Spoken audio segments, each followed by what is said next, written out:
What's up, Crypto Crew, and welcome back. Or if this is your first time, I'm Captain Crypto Might, actively escaping the matrix, scoping out the crypto ocean. So if you like your odds, get on the boat, stay up to date, thumbs up, and join the hunt. Into the boat! Crypto Crew, Binance has been teasing the Kaspa community for the longest.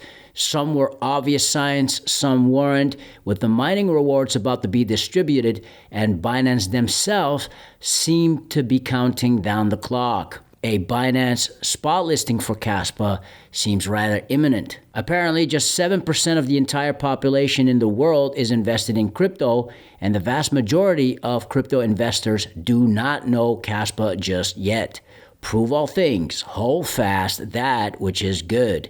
In essence, Kaspa is a digital asset, the digital silver to Bitcoin's digital gold. So like all assets, you should protect them, and we at Your Crypto Crew always encourage you to practice self-custody. We believe the Tangent Wallet is your best option. Plug and play, easy to use, the most affordable cold storage in our opinion. So if you'd like to order your Tangent Wallet today, there's a special offer for you, Crypto Crew, 15% off using code Crypto Crew. Check out the link in the description box below. Thanks so much for your consideration and support in advance, and may the Lord Jesus Christ bless you all. They said, who's more famous? I said, Jesus Christ.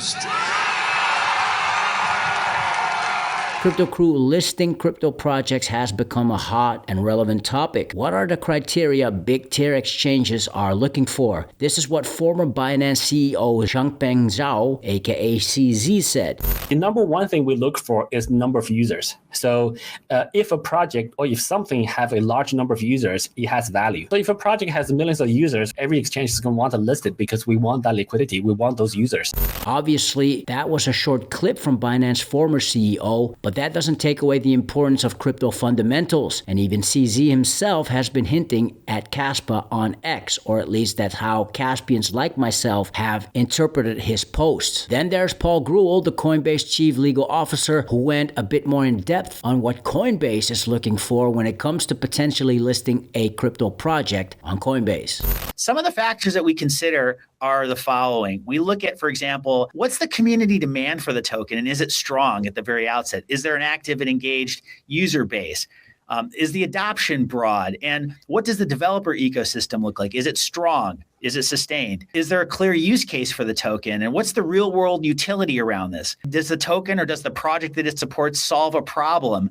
Does it power some unique protocol or offer a meaningful innovation that isn't otherwise accessible? We also think about the sustainability long-term and the tokenomics surrounding the projects. Are there, for example, clearly defined plans laid out that provide for a fair distribution? Are there incentives in place for long-term holding? Or alternatively, is the centralization excessive in our view? Is there a risk of extreme inflation, or are there unsustainable yields? So we have to think about all of these things. And of course, we can't ignore just technical compatibility and complexity that could undermine our ability to properly support an asset. Any token, any new project has to be compatible with Coinbase infrastructure, and there needs to be support available for existing standards. Now, if you've researched Kaspa, then you know, Crypto Crew, that everything Paul Grewal just mentioned is Kaspa in a nutshell. Now, recently, OKX, which some consider a tier 1 exchange as well, did an AMA about listings and what they believe are the criteria for potentially spot listing a crypto project. Take a listen, Crypto Crew. The main things that we typically look for is number one, founder and team quality.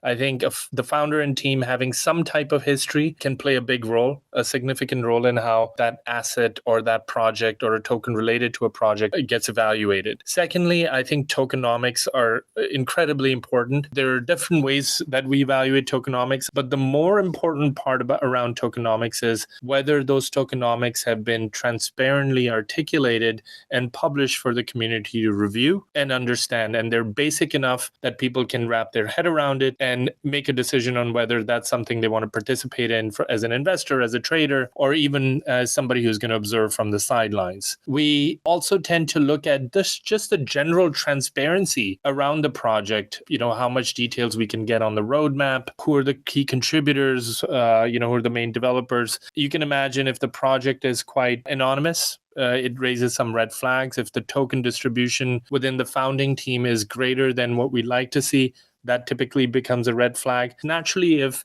another centralized exchange, a credible centralized exchange has already listed it, then it makes the process a little easier, but we tend to have our own evaluation regardless. But these are some of the things that I think the team looks at. And of course, the community size and community traction is also a really important criteria. If you're an early project, your tokenomics are not so transparent, you're a first-time founder, you don't have another listings, there's not a lot of community growth, I think you can imagine those things make it, exponentially tougher for you to be considered by any centralized exchange for that matter. To Haider's point, the clear and consistent project docs that are aligned with the information that are shared within project channels, whether that's on X or in Discord or in Telegram channels, making sure that there's a consistent and accurate messaging between the project docs and then what's stated publicly. The other piece that we look at is source code, looking at third-party audits.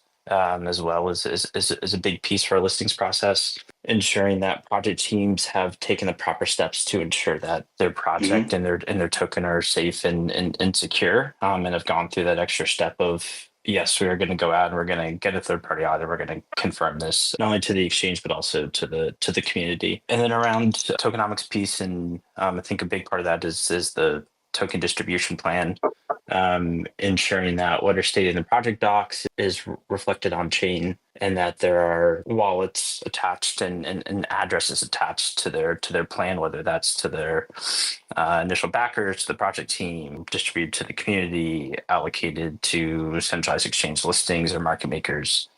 Transparency through their tokenomics and token distribution plan is a huge part that gives us a lot of comfortability around, yes, we trust and we can verify that what is stated is actually accurate and occurring on chain. Yeah, I just wanted to add a couple points. I would say just to sum up a little bit the basic principles of what Chris just shared. I think first and foremost, if we're in any way being in contact with a team or partnering with them, we definitely need to know who they are.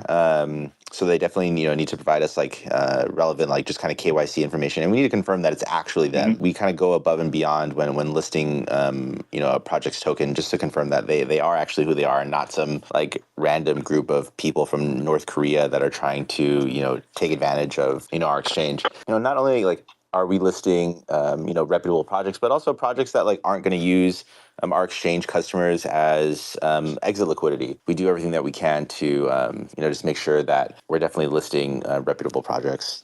No, I love it. I think that's actually fundamental and key. And I think that goes back to sort of our philosophy overall when we look at token listings. And I know, Haider, you have some potential thoughts here. We prioritize projects that are really contributing to innovation and driving the technology in the space forward.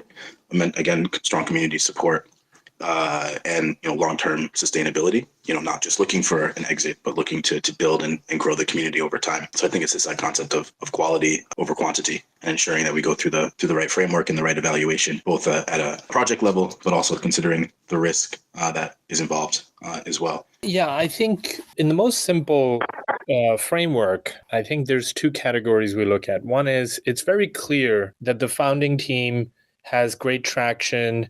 There's community growth, there's a long-term vision, there's a publicized roadmap, and the founding team is looking to solve something very unique and distinguished through that token and its distribution. I, at a personal level, not a company opinion, I used to write those things off and say, hey, maybe that's not such something we should pay attention to. But what we've learned and realized is some of those things meme tokens can over time form or discover a utility. Inevitably, you have to give both a chance, but the meme tokens, you can imagine, go through a stricter criteria of evaluation than something that has very clear value demonstrated and there's a vision and so on and so forth.